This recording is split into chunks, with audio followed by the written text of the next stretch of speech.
یا حسین یا حسین یا حسین یا حسین یا حسین یا حسین یا حسین یا حسین یا حسین یا حسین یا حسین یا حسین یا حسین یا حسین یا حسین یا حسین ہے تیری وفاؤں کی عجب غازی کہانی ہے تیری وفاؤں کی عجب غازی کہانی ہے تیری وفاؤں کی عجب غازی کہانی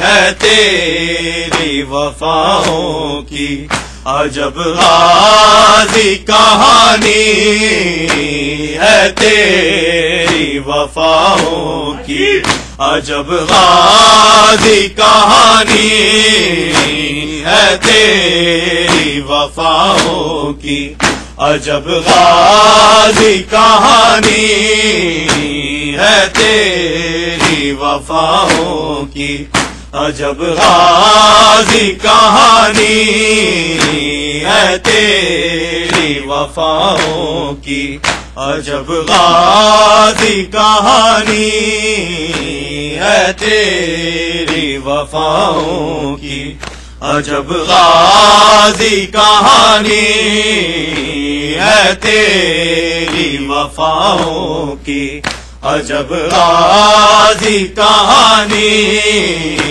ہے تیری وفاؤں کی عجب غازی کہانی ہے تیری وفاؤں کی عجب غازی کہانی بچپن سے سکینہ کے فدا کر دی جوانی ہے تیری وفاؤں کی عجب غازی